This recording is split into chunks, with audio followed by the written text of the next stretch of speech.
Causes and events leading up to our entry into the war. Well, what are the causes? Why are we Americans on the march? Is it because of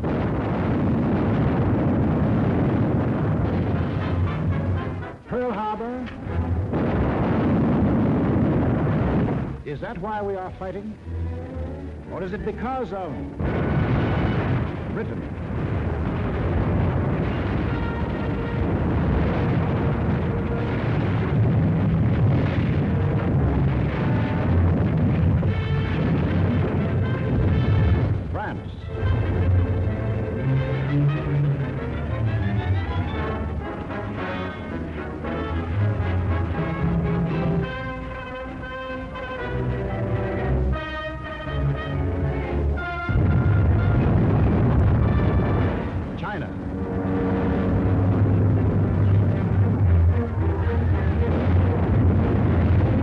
Czechoslovakia,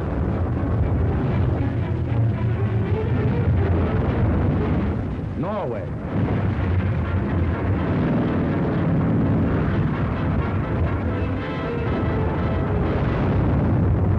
Poland,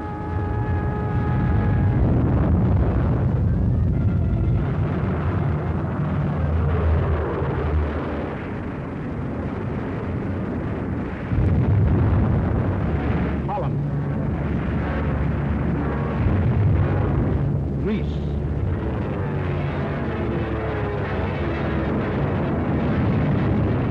Belgium, Albania, Yugoslavia, or Russia.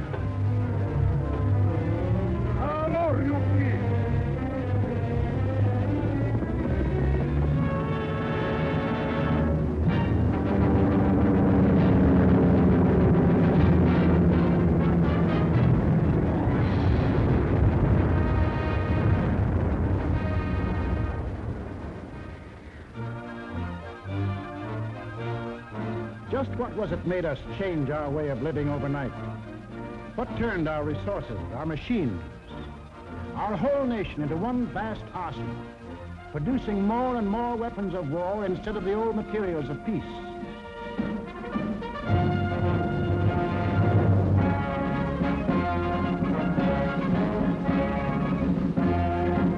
What put us into uniform, ready to engage the enemy on every continent and every ocean?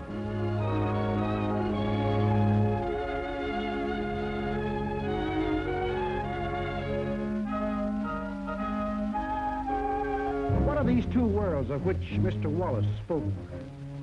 The free and the slave. Let's take the free world first, our world. How did it become free? Only through a long and unceasing struggle inspired by men of vision. Moses, Muhammad, Confucius,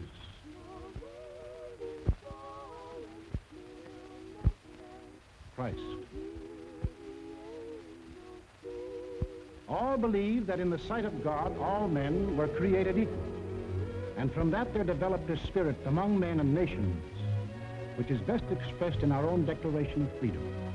We hold these truths to be self-evident, that all men are created equal.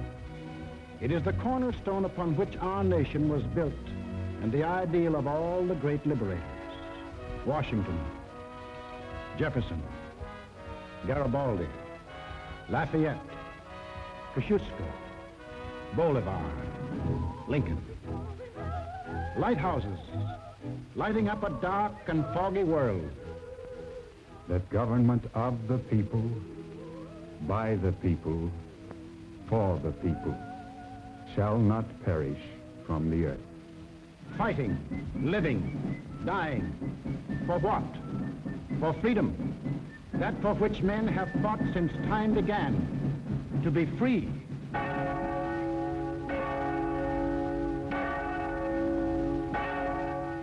Is life so dear or peace so sweet as to be purchased at the price of chains and slavery?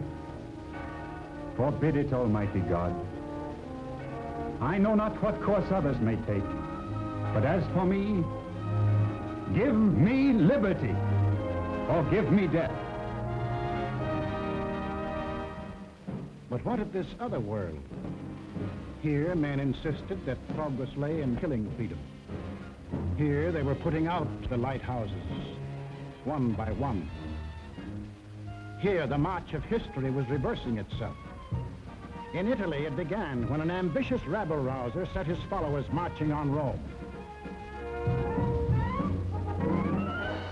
The country, like every other country after the last war, was torn by political unrest, hard times, unemployment. Two courses were available to the Italian people. They could solve their problems in a free, democratic way, or they could let someone else do the solving for them. They made the tragic mistake of choosing the second course. They put their trust and faith in this one man. They believed he represented them. Actually, he planned to betray them for the selfish interests of himself and the group back of him, just as he had earlier betrayed those who first supported him. In Germany, another and even more forceful demagogue set his followers marching from the Munich beer hall. He too had the sinister opportunity to take advantage of post-war chaos.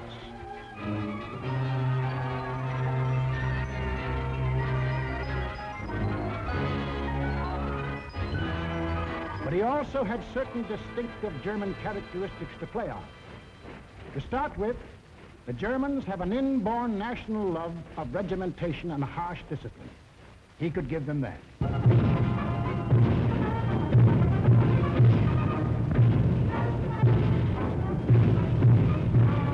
The German army, and through them the people, had never acknowledged German defeat in the last war and were anxious for revenge. That too he promised them. The wealthy and powerful industrialists were fearful of losing any of their wealth and power and were ready to back anyone who would retain it for them. He promised to take care of them too. This man cunningly played all these ends against the middle and ruthlessly set out to murder the newborn German Republic. As the will of the emperor, and to the Japanese people, the emperor is God. Taking advantage of their fanatical worship of the god emperor, it was no great trick to take away what little freedom they had ever known. Yes, in these lands, the people surrendered their liberties and threw away their human dignity.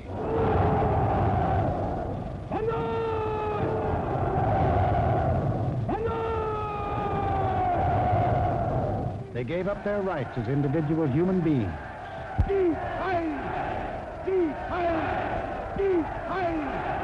And became a part of a mass, a human herd.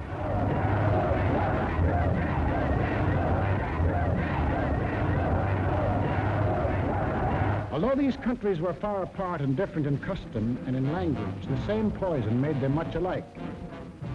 Each got a new uniform. In Italy, the new bosses wore black shirts.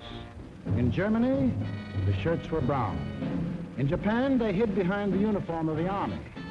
But really, they belonged to a sinister secret society. Their symbol was a black dragon. The other fellows had to have a symbol too.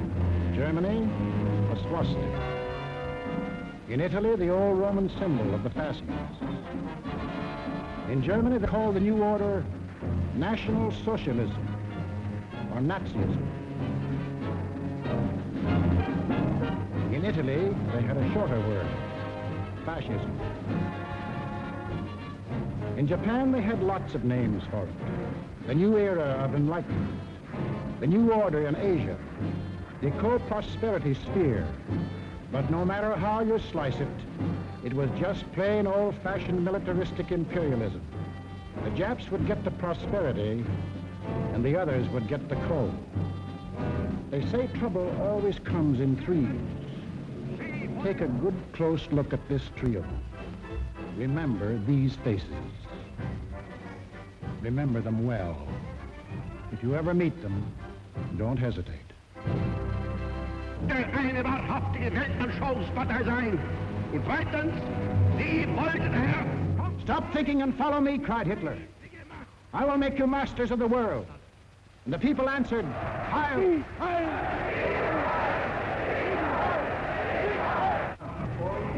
Stop thinking and believe in me, bellowed Mussolini, and I will restore the glory that was Rome. And the people answered, Duce, Duce. Stop thinking and follow your God Emperor, cried the Japanese warlords, and Japan will rule the world. And the people answered, Banzai, Banzai. Each system was alike in that the constitutional law-making bodies gave up their power. The Reichstag in Berlin, the House of Deputies in Rome, the Diet in Tokyo. And these elected representatives became collections of stooges, rubber stamp organizations. Applauding on cue the words of the leaders.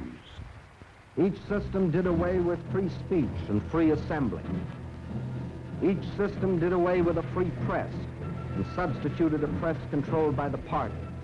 Through their ministries of propaganda, each took complete control of the theater, the movies, the radio. Every cultural activity and every channel of information was controlled by the most important members of the party. Each did away with free courts and trial by jury and substituted courts and judges run by the party. Each abolished labor unions and the rights of bargaining for wages. Fertig machen zur Meldung!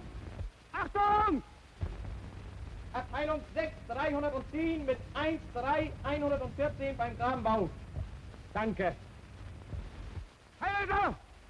Heilser! Lassen Sie weiterarbeiten. Weiterarbeiten! And under the pretext of patriotism established a system of forced labor.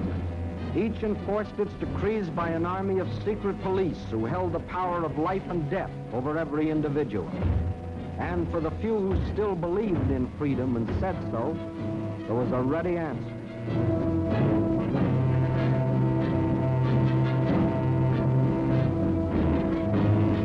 Con una mazza si può imporre silenzio ai più grandi intelletti del mondo.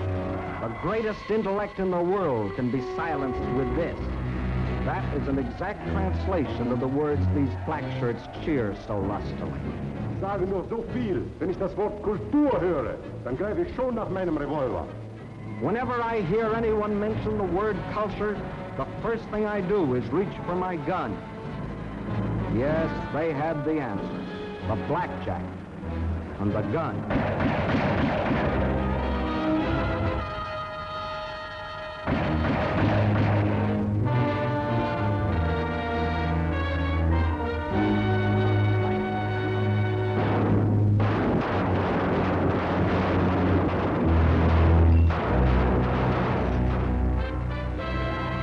In Italy, they did it different.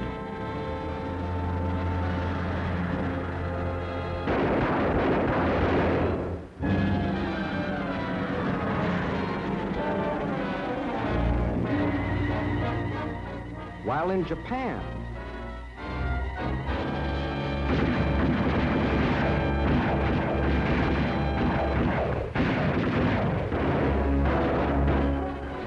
to their names can be added those of hundreds and thousands of others who stood in the way of the new order. Finally, there is only one obstacle left.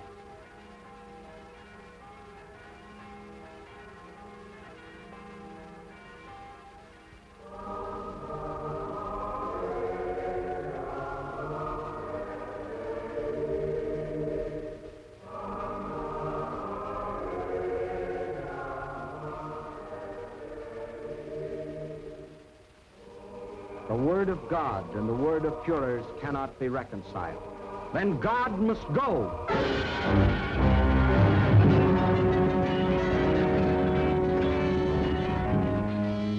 I am absolutely clear in my own mind, and I think I can speak for the Führer as well, that both the Catholic and Protestant churches must vanish from the life of our people. Thus spoke Dr. Alfred Rosenberg. And if you have any doubt that he spoke for his Führer, here's what happened.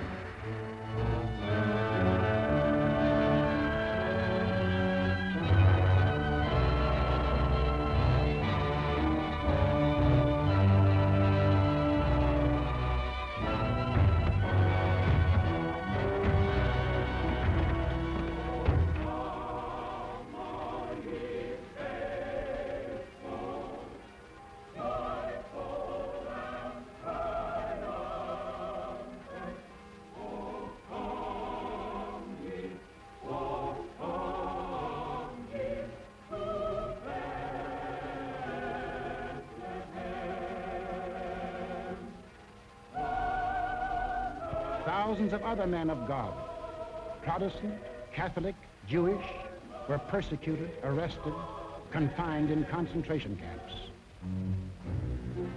Our Führer is the intermediary between his people and the throne of God. Everything the Führer utters is religion in the highest sense. It is only on one or two exceptional points that Christ and Hitler stand comparison, for Hitler is far too big a man to be compared with one so petty.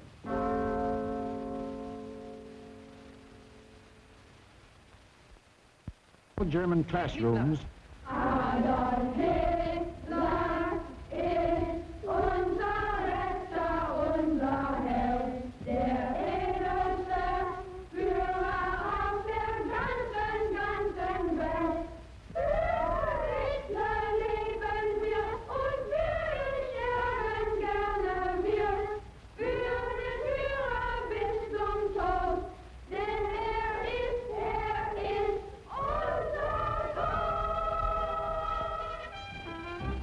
Yes, take children from the faith of their fathers and teach them the state is the only church. And the head of the state is the voice of God.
is the way of life, or better, the way of death, in that other world. Now, what of our world, the democratic world?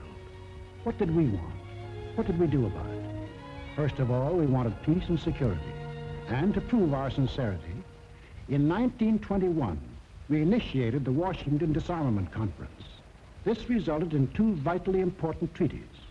One, to reduce the size of the British, Japanese, French, Italian, and American fleets. And the other, the Nine-Power Treaty, which guaranteed the integrity of China. And incidentally, one of the powers signing this was Japan. Later on, in 1929, we signed the Kellogg-Briand Pact, which was supposed to abolish war as a means of settling international disputes. This pact was signed by 47 nations, including Germany and Japan.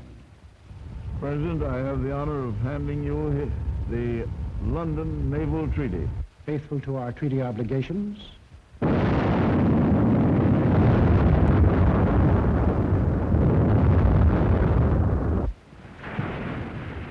we scrapped more than 60% of our naval tonnage, and our army was reduced to a standing force of 136,000 men, smaller than that maintained by the little state of Romania. We let our hopes for peace become so strong that they grew into a determination not to fight unless directly attacked. We let ourselves be influenced by those who said that we could find security through isolation. The confusion in our way of thinking is apparent in the slice of public opinion as it appeared in Pathé News in 1939.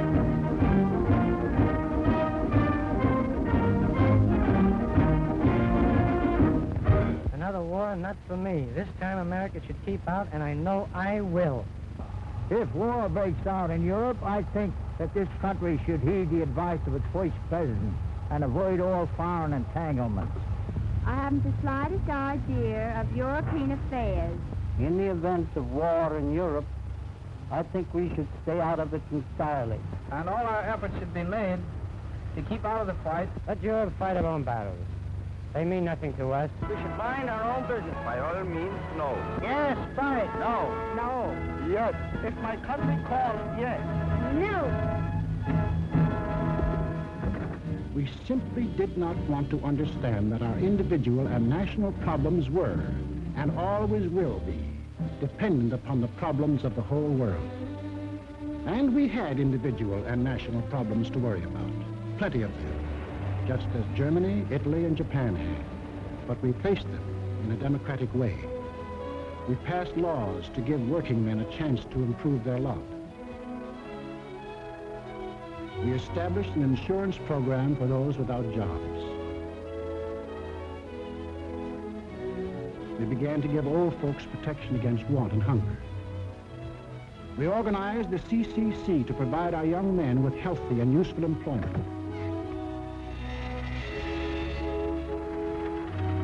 A federal works program came into being and changed the face of our nation with new roads, bridges, schools.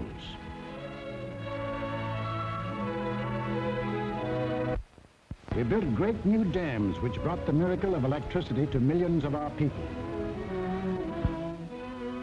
These were some of our accomplishments, but there were others not so creditable. We turned our backs on the League of Nations. We passed the Tariff Act to set a higher wall of isolation around us. We encouraged lawlessness with the farce of prohibition. But in spite of these mistakes, we never had a thought of losing our free institutions.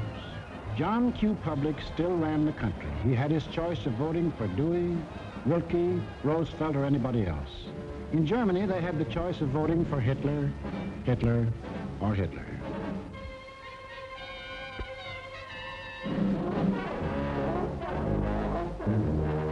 Over here, John Q. still read what he pleased. And although he heard of books being burned in other countries, he would have laughed if anyone had told him his books would ever be burned.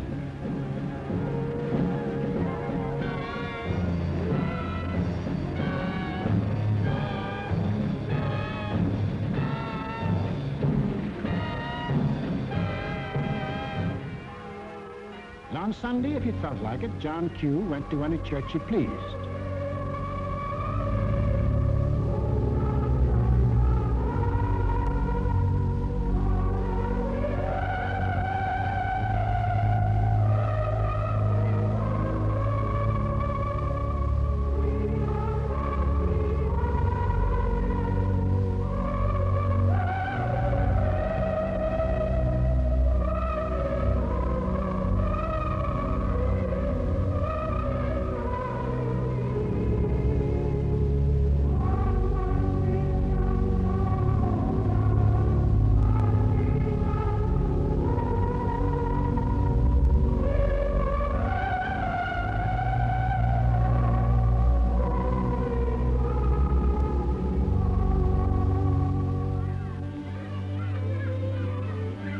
most of all, he got a kick out of seeing his kids grow up.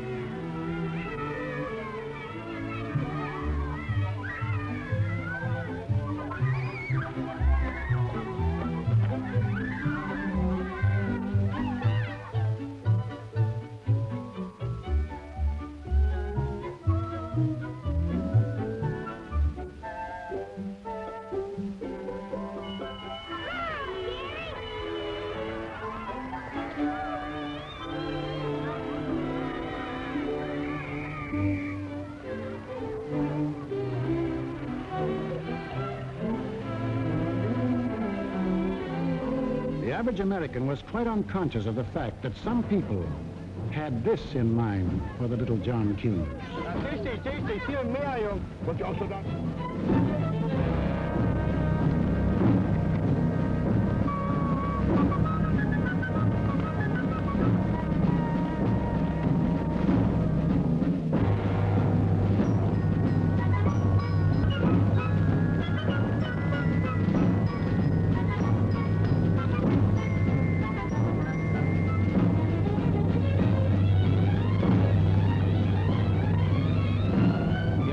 While their children were being trained to kill, John Q's kids were giving their pennies to help them have life.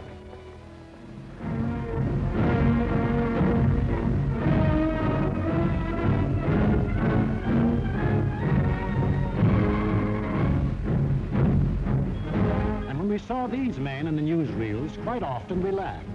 To us, they looked like characters in a musical comedy.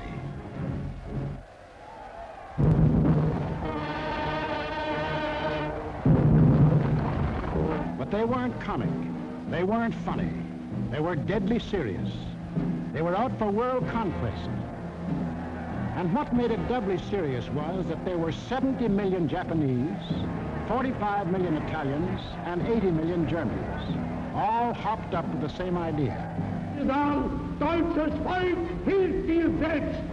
Jeder soll helfen. Their leaders told them that they were supermen. Herrenvolk, the Nazis called it. The master race, destined to rule all other peoples on Earth. Take a good look at these humorless men. These were to be the rulers of the ruling race. Leben, auch ihr bürgerliches Dasein ist gesichert in diesem nationalsozialistischen Staat. Obey us blindly, and you will attain your rightful place in the world.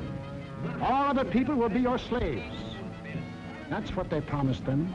That Americans, Chinese, Russian, South Americans, all free peoples would work for them and make them rich. And how they ate it up.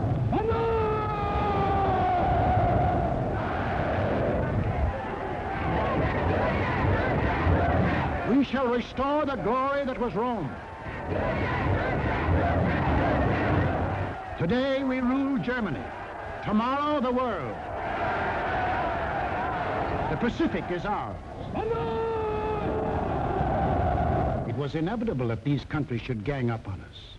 The little fellow is our pal, Kurosu, who smiled his way into our hearts in December 1941.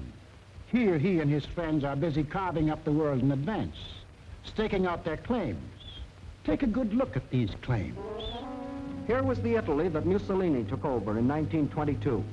And almost his first act was to tell the Italians they were the rightful owners of Corsica, Nice, Savoia, Albania, Tunisia, Ethiopia, and a land corridor linking it with Libya. Later on, he had an even bigger dream. The old Roman Empire as it existed nearly 2,000 years ago, to dominate all the lands adjoining the Mediterranean. Mare Nostrum, our sea, they called it, just as the ancient Romans did. As for the Japanese, they had some ambitions too. By 1920, they had grabbed off Formosa, Korea, and the southern half of the island of Sakhalin. Then Baron Gishi Tanaka, the prime minister, carefully set down Japanese aims in a document called the Tanaka Memorial. It was presented to the emperor July 25th, 1927.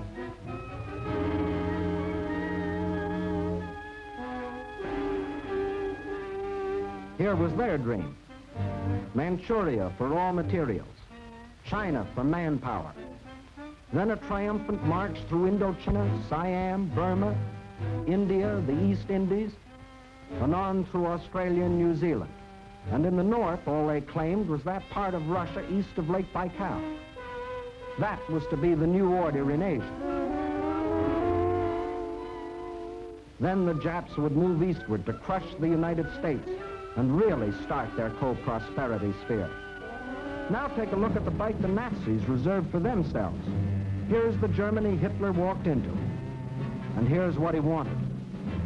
First, Europe under his complete political or economic control, leaving Mussolini a share of the loot if he behaved himself. Then the drive to the east, through the rich oil lands of Iran and Iraq, into India. Another push south through Africa. Then from Dakar, jump off to meet the honorary Aryans who were to move in on South America through the Pacific. At the same time, start across from the Scandinavian countries to hook up with his buck-toothed pals coming over from Siberia to join in the conquest of the United States. There it is, gents. All they left us was Shangri-La. And they'd claim that, too, if they knew where it was. If they had a chance, listen.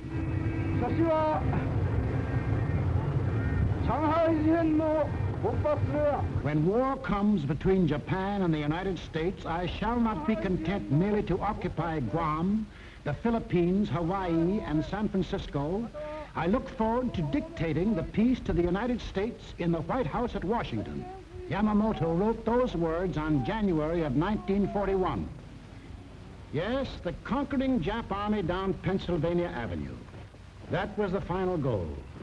You will see what they did to the men and women of Nanking, Hong Kong, and Manila. Imagine the field day they'd enjoy if they'd marched through the streets of Washington. But before striking, a preliminary step was necessary. From Berlin, from Rome, from Tokyo, the campaign started. Propaganda to confuse, divide, soften up their intended victim. Put them on the defensive. Scream you're abused. Shout you're oppressed. The world's wrong, you're right. If you shriek it loud enough and often enough, they'll believe you. Above all, use their free press and their free speech to destroy them. Lebensraum, ja, Lebensraum, meine Volksgenossen. Lebensraum, they demanded. Living room. Our lands are overcrowded. But at the same time, they gave prizes to mothers who bore the most sons.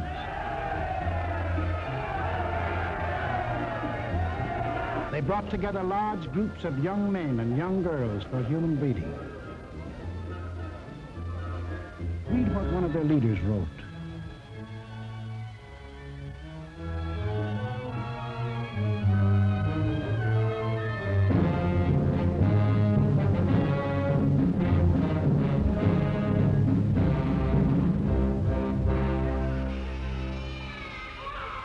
Of course, the children from this assembly line belong to the state to be scientifically trained for conquest.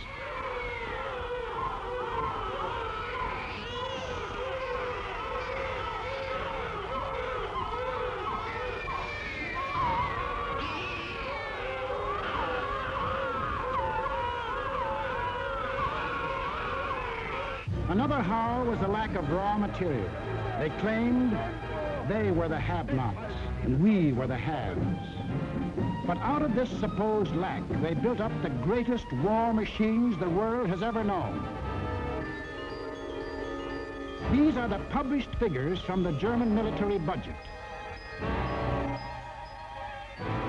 Actually, between 1933 and 1939, Hitler's program of rearmament cost more than $80 billion.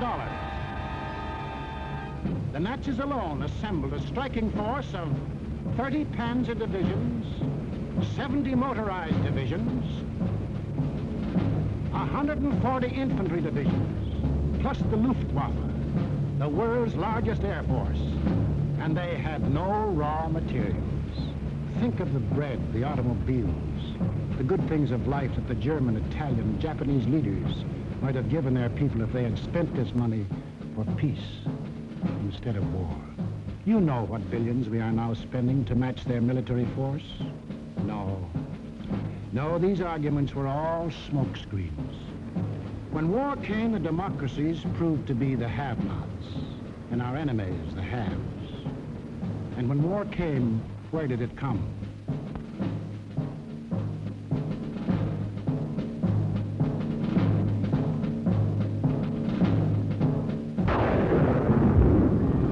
Remember that date, September 18, 1931, a date we should remember as well as December 7, 1941.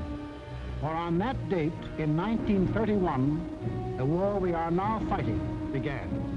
The place was Manchuria, the northernmost province of China, 6,000 miles from San Francisco.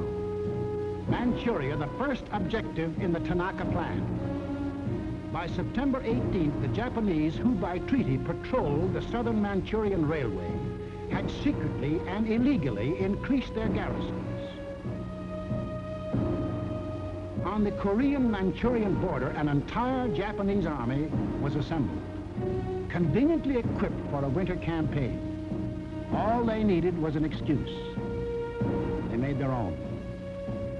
At 10:30 that night, just after the Mukden Express had passed by, a section of track was dynamited, causing damage to one rail and 2 fish plates.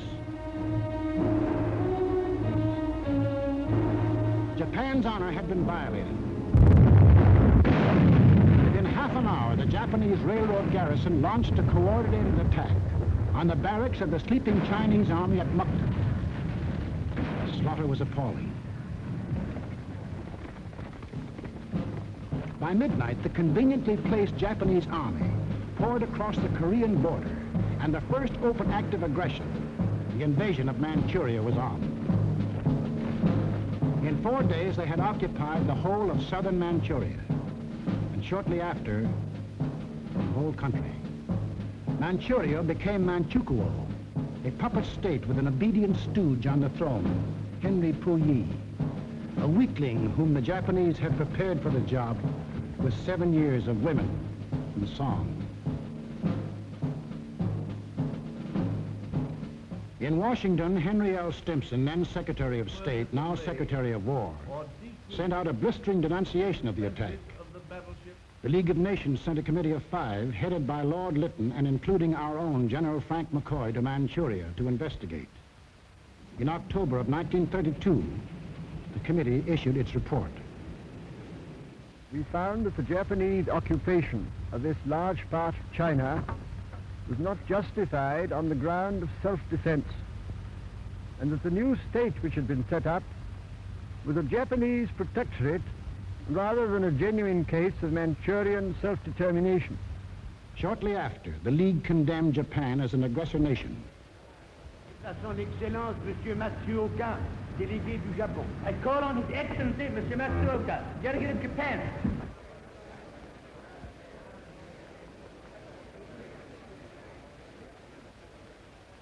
It is a matter of common knowledge that Japan's policy is fundamentally inspired by a genuine desire to guarantee peace in the Far East and to contribute to the maintenance of peace throughout the world. Japan, however, finds it impossible to accept the report adopted by the Assembly. In answer, the Japanese delegates, knowing there were no guns behind this condemnation, smiled, took up their briefcases, marched out of the League. Northern Manchuria was dead. Collective security was dead. The green light had been given the aggressors. We and the rest of the world knew that these aggressors should be stopped and punished, but we were unwilling to make the necessary sacrifices to back up that opinion. It was impossible to convince a farm boy in Iowa, or a driver of a London bus, or a waiter in a Paris cafe that he should go to war because of a mud hut in Manchuria. Yet the subsequent course of history makes it clear that that incident, so many miles away, is one of the main reasons that you and millions of others are in uniform today. Japs had Manchuria. Phase number 1 of the Tanaka Plan was completed. Phase number 2, the conquest of China. In 1932, without warning, the Japs attacked the Chinese city of Shanghai.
Here they met such stubborn resistance that they had to pour more than 75,000 troops into the local battle before capturing the city. This resistance made them decide to shift their campaign to the north, and in 1933 they added the province of Yehol to Manchuria. Yes, the Japs launched the second phase of the Tanaka Plan, but they had yet to finish it. A united nation stands against them. Under the inspired leadership of General Chiang Kai-shek, the Chinese people fought and still fight on. Meantime, what of Japan's partners? What helpless people were they planning to bomb, slaughter, drive into slavery? Hitler was not yet ready, but Mussolini was. Mussolini had to be. His people were growing restless. Fascism hadn't produced the heaven on earth that he had promised them. So he pulled the old trick of launching a foreign war to divert attention from troubles at home. So Mussolini beat his chest like Tarzan and looked around for a worthy foe. He found one, Ethiopia. A good country for the beginning of a glorious empire. Its army had no machine guns. Its army had no tanks. Its army did have an air force, exactly one old airplane.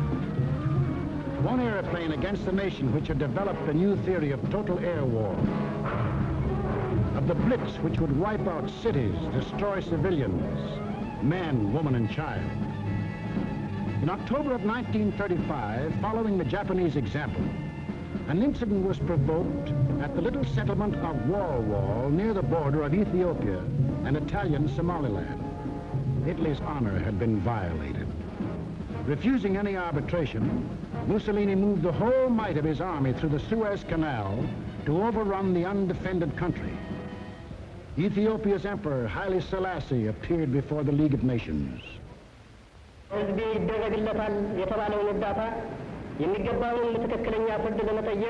I must still fight on until my tardy allies appear, and if they never come, I say to you without bitterness, the West will perish.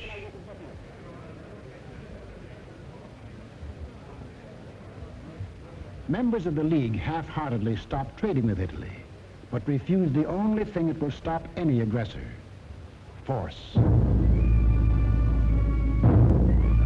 Ethiopia was left to herself. Native leaders came to pledge their allegiance.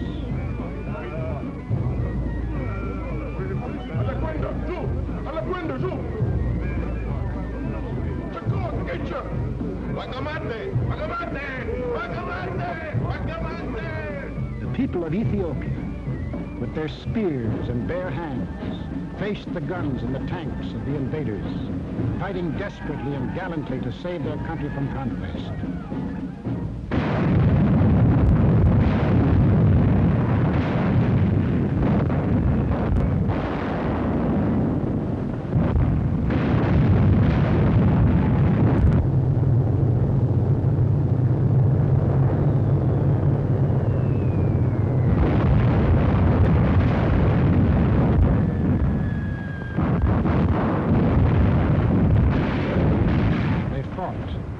And they died. But in the end, there could be but one result. Might triumphed. Italy conquered Ethiopia. Many of our elected leaders warned us of danger. Without a declaration of war and without warning or justification of any kind, civilians, including vast numbers of women and children, are being ruthlessly murdered with bombs from the air. But we were still hypnotized by the fact that two broad oceans stood between us and the rest of the world. We didn't realize that the time when months were needed to span these oceans was ended, that the steamship had cut these months to days, and that now the whole Earth's surface could be covered in the space of hours. Yes, we were a nation that wanted peace, but we hadn't yet learned that peace for us depends on peace for all. Nobody would run the risk of war because of some mud huts and barren plains in Ethiopia, any more than we would run the risk for some similar huts and plains in Manchuria. Correctly interpreting our attitude, the aggressors were all the surer that they could get what they wanted. Japan had started on her march of conquest. Italy had begun her new empire.